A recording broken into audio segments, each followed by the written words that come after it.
I've been thinking about shadow work. And I'm going to be using my Mind Palace Astral Castle as a metaphor. So put a seatbelt on. While visiting my astral castle, okay, it's like she's drafty, okay? She's big and drafty, and she's got a lot of rooms, and there's catacombs, like tunnels that run underneath the castle, right? For exit strategy for like import of goods, like there's like a watery level down below. Like you go into the catacombs and then you hit like some water, and there's like a import export type of a thing happening at the bottom of the mountain. And the catacombs are dark, and there's lots of mechanisms in which you can raise and lower like iron gates, like if you're escaping there, and the mechanisms are like in the walls. There are torch holders, but the wood is no longer there. So like I would have to place new wood with oiled cloth on them, which I haven't done. And I got to thinking that, you know, it's so scary and pitch fucking black in the catacombs that, and like tons of like rats and, you know, just creatures of the dark, okay, snake bones and shit. And there's so many things down there that are spooky, okay? And I got to thinking, you know, like maybe, you know, this is the shadow area because I'm scared to go there. I don't want to really do anything with them. I don't want to explore them. And I got to thinking, this is the shadow, right? And it was almost like the castle came alive for a little while I was visiting, okay? And I was only thinking of the catacombs because I passed the passage that you get to it, right? Like, I keep hitting you. I'm sorry. I was like passing the passage that you access the catacombs with. And it made me think of going down there and how I don't really want to, you know? And how shadow work is pretty much the same thing. Where is it those places in my mind palace that I don't want to venture, that I don't want to maintain, right? Like there's maintenance involved. There's maintenance involved in my castle, okay? Because it's so old and drafty. But then that got me, like, and the castle came alive in that moment and started telling me about all the other scary places that it has. That the catacombs aren't the scariest thing about the castle. And it got me thinking of other trips and visits that I have there. I wouldn't say cause me fear, okay, but cause me to react in such a way that would limit my actions in certain areas. Or close the door on those areas and not really visit them that often. Those reactions can hold shadows as well. And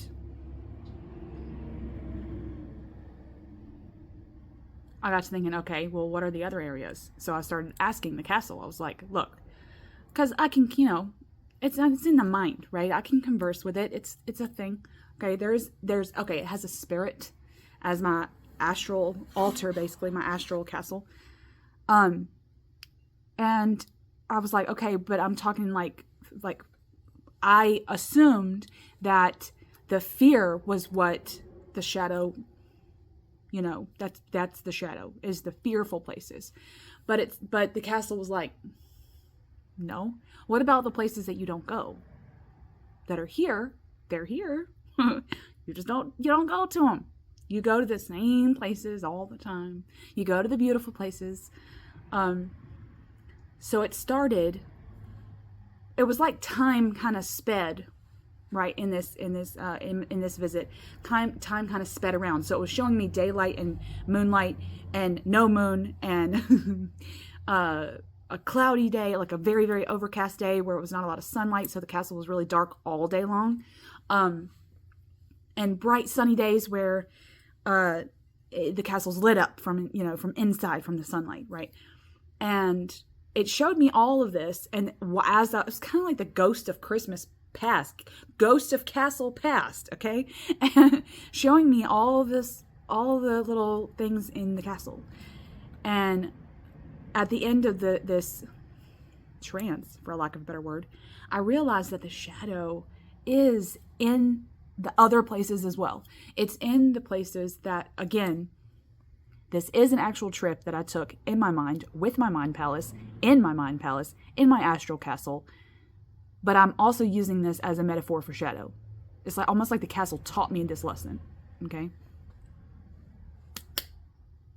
I don't want to confuse anyone. First thing that I realized about this trip was that the shadows in terms of like shadow work, unlocking sacred shadows. I guess the mission statement of this video and this metaphor is that the shadows aren't just under me. They're not just under me. They're everywhere. And I'm not really going to get into like the how you do shadow work, or the why, or the whatever. Okay, I'm not going to get into the specifics of shadow work here, but I just wanted to give this epiphany about the shadow itself. Is that most of the time, myself included, I hear people talk about the shadow as this, like the underside of the iceberg, right? Like the little the little triangle that's under the water, like what lies beneath, right? And I got to thinking, this castle basically has taught me that it's not just under there. It can be over there, and it can be over there, and it can be up there. So it started taking me around the castle. Gosh, my hair, just so curly today. It took me to all these places that I either hold trepidation, actual fear, indifference, or seasonal. I'm not going to call it depression, okay, because that's too harsh of a word for what this is. Cyclical natures, like rooms you may lock up seasonally that you wouldn't use in certain seasons. All of them hold pockets of shadow, because shadow isn't something that is, well, first of all, it's not inherently bad, okay? It's just, how do I say this? They're not bad, but there are a magnitude of emotions involved. So, like, there's a spectrum there, you know? It's not all down at the bottom of this iceberg, okay? It's all, there's little pockets and little crystalline shadows and stuff tucked into this iceberg, right? So anyway, back to my castle vision. The first room that I went to in this vision, that the castle took me to, okay, it was like touring me. I was touring myself, but I was kind of like going in order from where I was at the epiphany through the castle. So the first room I come upon is the kitchens, right? It's like this, you know, vast room down on the lower level, right? And there's some rooms outside. There's some rooms outside too, that are like kind of linked to the kitchen. Like right outside, there are the gardens. But then there's like a smokehouse, and you know, there's rooms, okay? Just like a real castle. So I didn't go out there. I went to the kitchens, and there's like this huge oven, which they look like fireplaces to the layman, you know.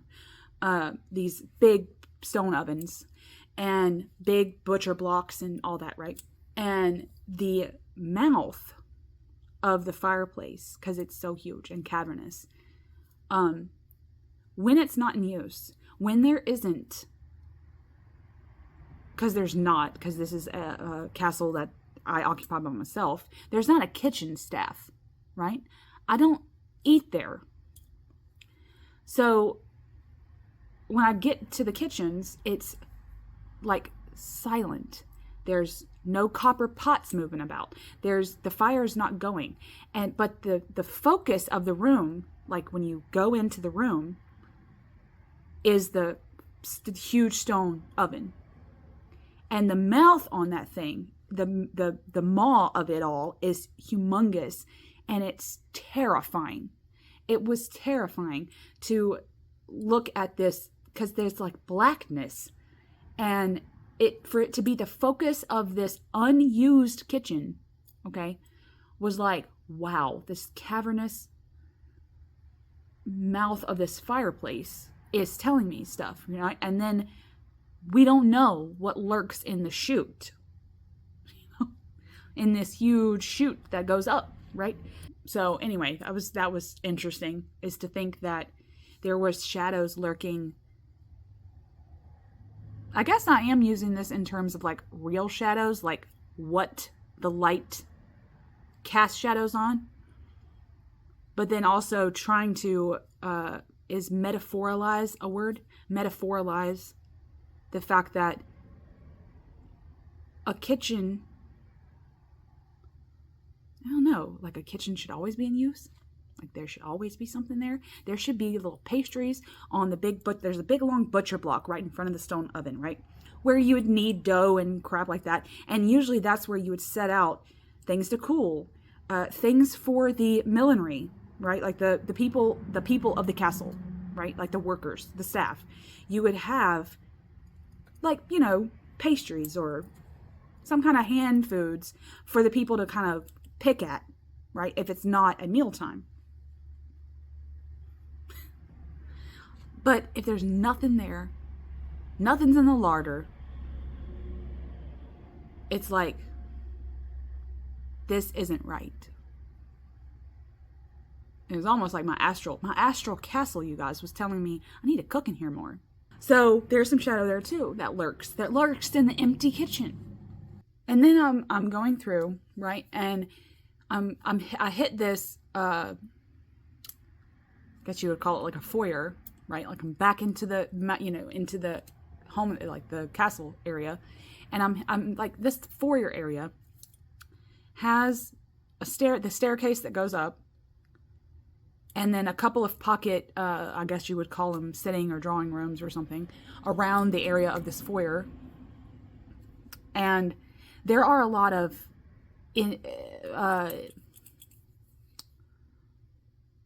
the archways of stone, like they're artfully crafted, and then there's sculpture as well. And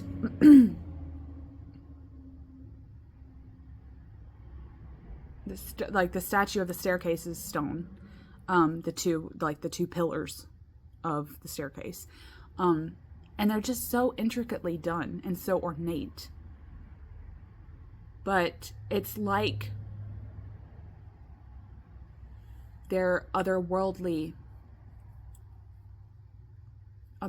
shapes. Like they're not really human. They're not really angelic like what you see in a lot of them, in a lot of sculptures of that time.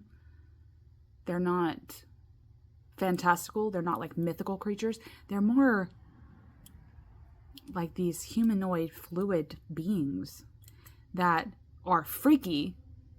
If like a stranger were to walk in and see these things, they'd be like, this is kind of freaky, you know. They're kind of scary. So it's like, are the faces watching me? How do I feel about that? How do I feel about these statues I never even thought about it before, but they said, it's like the castle was like, yeah, well, to anyone but you, these are scary. And you just walk under them, you take them for granted, you take their shapes, their otherworldly shapes for granted. And the shadows that they cast on the floor sometimes, you know, like, it's spooky, right? I thought, okay, so I continue going, right? And then we get to the ballroom, which is this vast room that has like a bench, I guess you call it, like a long bench on each that runs the length of the room. I mean, and it's just like this long rectangular room. And I love the ballroom because of its length, because it's like a long skinny rectangle, and it just looks And with the benches especially, it just looks like a party should be in there, right? And the castle said, the shadow in here is the silence. This room is so still and so silent, but it remembers the dancing. It remembers the music. And how sad for that room. That all it has now is its memories of being a ballroom. Can it even be called a ballroom anymore? Can a part of yourself that you don't use anymore still be called that? But it was so interesting to walk into the ballroom because, like I said, that's like a walking through point for the castle. And the castle said, this room remembers the dancing. I was like, oh my God, you're right. I just walk through here and I don't dance. And as this is my astral palace, I can formulate music in my head and dance in the ballroom. It's not that hard. It's not that hard. As I'm walking through the ballroom at a set given time, just do a little twirls, come up with some music, maybe go in there when I want to drum or play the lute, you know? I can do that in the ballroom because it remembers the music and remembers the dancing.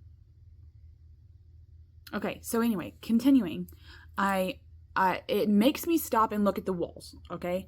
Now, the walls of this castle, because like I said, she drafty, okay? She old and stony and drafty, okay? There are tapestries, big, thick tapestries that are lining the walls, okay, to keep the air out. The cool air from seeping in. And they, depending on the air movement, okay, because as it's a drafty house, the tapestries, even as heavy as they are, can sometimes kind of move, you know. And they said, look, is something behind the tapestries. And you're like, dang, I haven't thought about something hiding behind a curtain since I was a child. But you're right. Sometimes when passing through and seeing a tapestry, I don't look. It's like this. I go, nope, not gonna touch that. Nope, not gonna look. You're not gonna scare me. And it's not even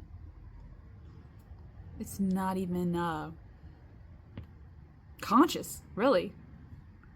It's just like you go and you like purposefully don't look at the movement of the tapestries, you know? And I got to thinking, dang, you're right. I always think that there's something there. Even if I don't pay it too much of a heed, I always think there could be something back there. Something between the wall and the tapestry, okay? That I wouldn't know. Because as thick as they are, you could probably behind, and the curtains, because I guess it could kind of go hand in hand. But then we went up to the ramparts. And the rampart, it's like, okay, so we go up these stairs, and the door leads out to the ramparts, and it's just like this, I don't know, 60 feet, maybe 80 feet of just a small, not that small, but small enough for like maybe a couple of people to walk. So probably about 6 to 8, maybe 10 feet wide.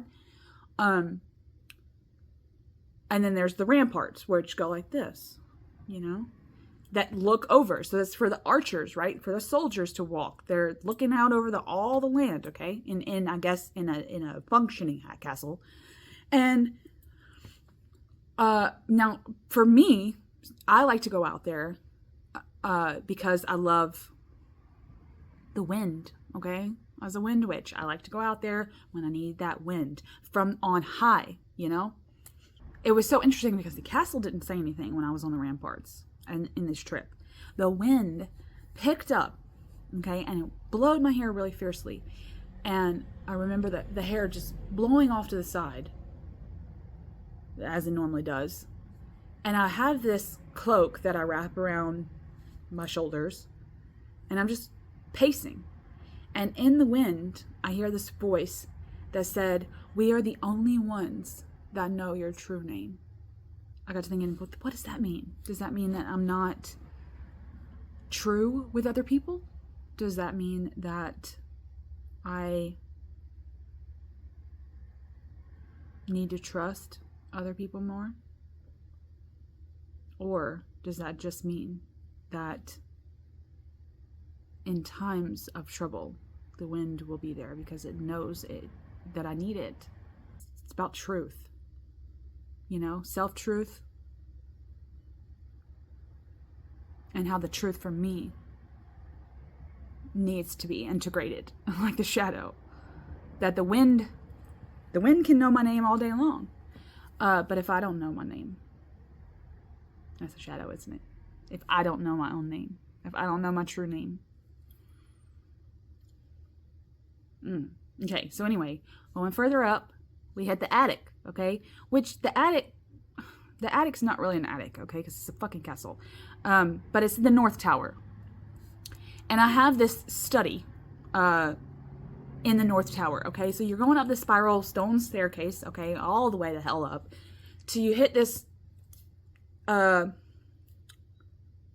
landing, okay? And it has a door on this side and a door on this side. This door leads into the study. And it's like a small room with a desk and a chair and some bookcases for books. And it's got like a arrow, kind of an arrow slot window in it. So there's not a lot of light. And there's some, candelabras for candles, and some matches, right? And papers and all my shit on my desk, okay? So that's my study.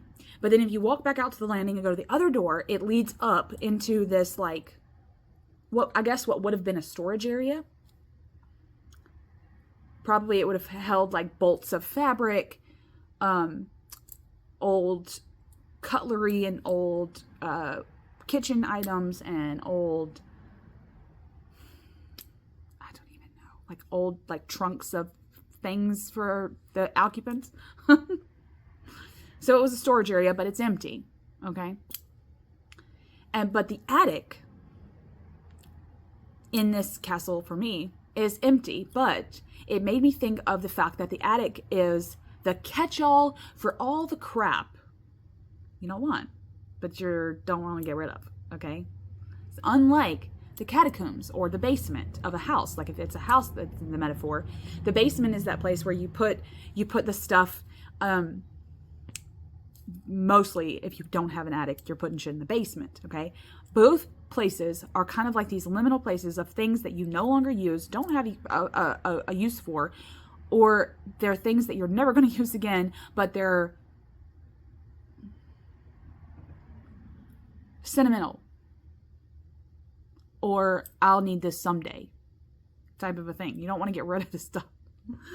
And I got thinking, shadows lurking here too, okay? Shadows are lurking here too, because there's a part of you that when dealing with a shadow, there may be things that come to light that we're still not ready to deal with.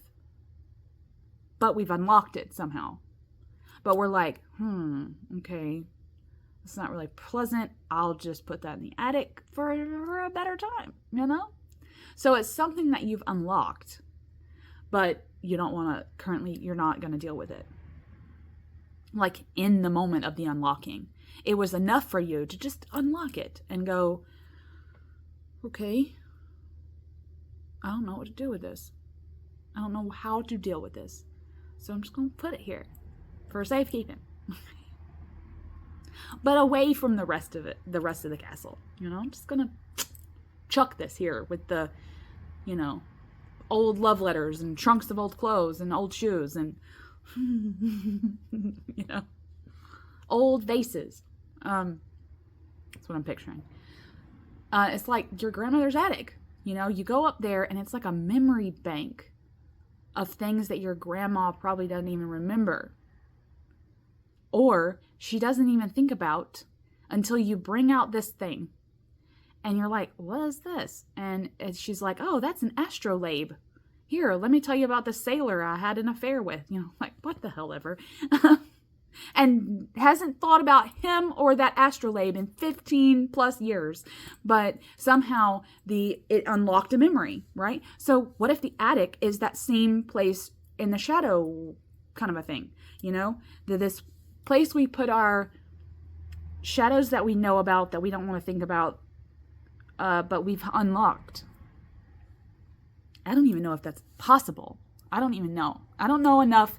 I want to end this video by saying I don't know enough about shadow work to even give you an expert clue as to what the hell I'm talking about in this video. It's just the castle seemed to be teaching me something about shadow and something about unlocking things and what we do with our memories and what we do with things once they are unlocked within our brain. And I guess I will leave you with this question, which is what the castle left me with before I came out of the vision. Okay, excuse me. Which darkness feels wrong? It was a heavy question that they left me with, this castle left me with.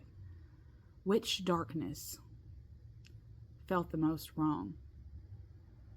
And it was almost like they were like, okay, the work from now on, when you come back, whatever your answer was it the kitchen, the attic, the ballroom, blah, blah, blah, blah, blah, blah, blah, whatever. That's what you're going to deal with when you come back. And it was almost like, prepare yourself, you know? Like, the suit of armor over here in the corner ain't going to help you, okay? Whatever the darkness that feels the most wrong that we explored, ruminate on that. Leave and ruminate on that. And whatever your answer is, you're going to tackle that as soon as you come back. But in a loving, nurturing way that made me realize that giving me this ultimatum is not going to dissuade me from coming back. That's a huge thing, is that when you're given this type of like astral ultimatum, it's not in a way that you're like, oh, I just won't go back. You know? Fuck it. I just won't travel there again. I'll make a new one or whatever, you know. It was in a nurturing way. So